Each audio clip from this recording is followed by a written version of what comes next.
Well, this here is the Mahindra XUV300 and I think that this is the perfect compact SUV. In fact, it's the closest that comes to perfection. There's only one minor negative which takes it away from perfection. And what is that negative? Well, I'll deal with that towards the end of this review. But if today's review sounds very biased, very glowing in favor of Mahindra, then don't blame me, blame the company for making such a fantastic product. Let's get started. Well, so here I'm in the cabin of the XUV300. Now, in terms of the quality, all car manufacturers now offer roughly the same kind of quality. This car, though, offers you a couple of things which are above the other manufacturers. The build quality is pretty good, and the other thing is that the features list is really very rich. Now, before talking about the features, let me talk about the ambience of the car, because this light beige and black and a little bit of silver really does lift the mood of the cabin. It feels more premium, more posh, and a lot more opulent than its other rivals in the market, including the Venue, the EcoSport, as well as the Nexon. And I think this car's cabin has the best feel-good factor compared to all its other rivals, because it just feels a little more luxurious, and in fact it feels like a sub-segment higher than its other rivals do. Now, in terms of the features, this car doesn't have those connected apps that some of the rivals now offer, but to be honest, this has more thoughtful features. Now, if you have a connected app but you have no network, you will be standing outside the car and trying to impress your friends by doing this and saying, oh, network nahi aa raha, just give me 2 minutes, just give me 2 minutes, I'll start the car. So you don't want that kind of connected apps to be there, because network issues are always there in most parts of our cities. But this car has more thoughtful touches. It comes with dual zone climate control, which is something that no other car in this segment offers. In fact, that's a feature which a lot more expensive cars have to offer. So dual zone means basically that your wife and you can set different temperatures for themselves. This AC over here, this vent over here will throw a different temperature, and this one will throw a different temperature. So there won't be any fights about, someone telling you, yeah, AC kam karo, thand lag rahi hai, something like that. You can always tell them to chill or not chill or whatever, and do whatever they want with their temperature. The other good feature is the fact that you can change the weight of the steering wheel by pressing this button. It changes its characteristics and the weight. And of course, you also get traction control, airbags, as well as seat belt warning, not only for the front 2 passengers, but for the other 3 passengers as well at the back. So what I'm trying to say is that this car has a great cabin, some very intelligent features, and I will give it a strong score of 9 out of 10. Now, in terms of the utility places, this car offers you a couple of beverage holders here. There's a big box over here where you can keep a few cans. What cans you want to keep, I will completely leave it to you. There's also a big tray here where you can keep your cell phone as well as your wallet. The glove box is of a very good shape, because it's a very deep glove box, and you also get big bottle holders in the door bins. You can keep 2 in each bin, and you can always keep your chashmas or your NX over here and hide them away from everyone else. In fact, you might even forget where you've kept them, so the best place to keep them is here in front of the gear lever. The seats in terms of comfort are very good, and as I just said, overall I'll give it a strong score of 9 out of 10.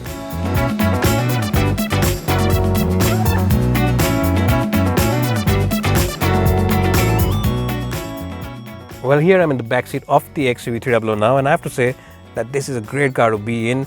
The seats really are very good. There's great amounts of space as well as support for your under thighs.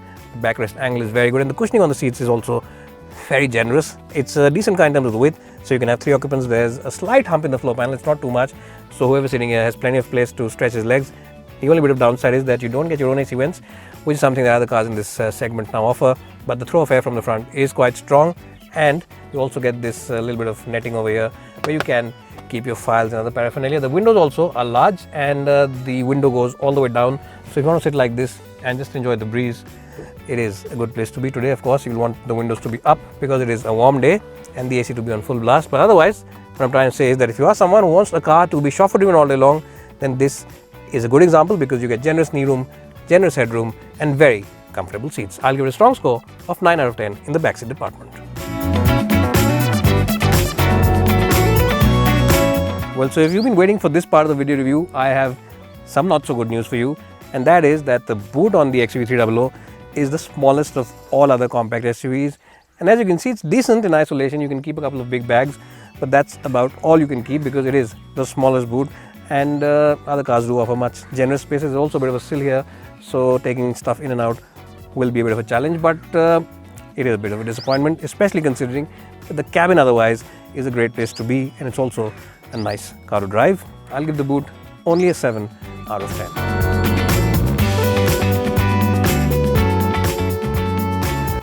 Well, so here I am driving the Mahindra XUV300. This car comes with two engines, there's a petrol and a diesel, but if I were you, I would simply go ahead and buy the diesel.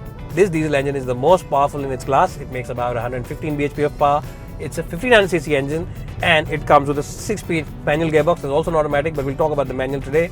And having 6 gears means that flexibility on the highway is greatly enhanced. And this engine already excels at being very good in terms of refinement. But with that 6th gear, it becomes even more refined, even more flexible on the highway. So if you're doing speeds of say about 100 or 110 on the highway, the engine is only spinning at about 21 or 2200 RPM, which makes the cabin a really nice and isolated place to be. Now the power delivery is very good and there's a little bit of turbo lag which is present in all its other rivals, but it starts responding, the engine starts responding from about 1600, 1700 RPM, which makes it a nice car for driving in the city. The clutch and the gearbox are also very light and very accurate to use. So that also makes this car a joy to drive in the city. You won't get tired or bored or irritated while driving this car because everything is light. Even the steering wheel offers you a very light feel to it, and that's a good thing because people who buy these cars don't buy them to race them around in the city. They buy them for a hassle-free and easygoing nature and also to feel safe and secure with their family. And in all those departments, this car truly excels. Now, if you want to play boy racer in the city, press this button here and make the steering wheel feel a little more weighty. And all you do is press it again and it goes into normal mode and then goes to sport mode, and there's a little more feel, a little more feedback and a lot more weight in it. So you can play that boy racer, but to be honest, comfort mode is all the setting you'll ever need. It makes the car a nice and enjoyable one to drive in the city. Now, talking about the overall comfort from the suspension, it's a nice and able setup. It does soak in the bumps quite well in the city, and on the highway also it feels relatively reassuring. When doing speeds of say about 90 to 100 kph, it feels sturdy and stable. The good thing is you can always check the tire pressure from here inside because this car comes with that feature. All 4 tires pressure you can check from the inside, and of course there's a host of other features which you can play with. You will never get bored inside this car. Overall, I'm really impressed with the Mahindra XUV300 in terms of the driving, in terms of the comfort, as well as the space, and I think I should give it a strong score of 90 out of 100 in the driving department.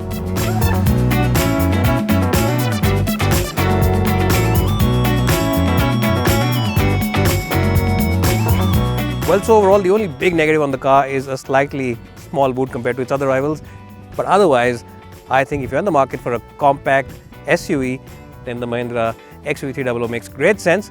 It comes with a plush cabin, it comes with very premium features, and it offers you a very refined diesel engine. In fact, this engine is the most refined in this segment now, and I think you should definitely check it out at a dealership near you. I'll give it a very strong score of 90 out of 100. If it offered a slightly bigger boot, this one would have won any comparison of any car in this segment today.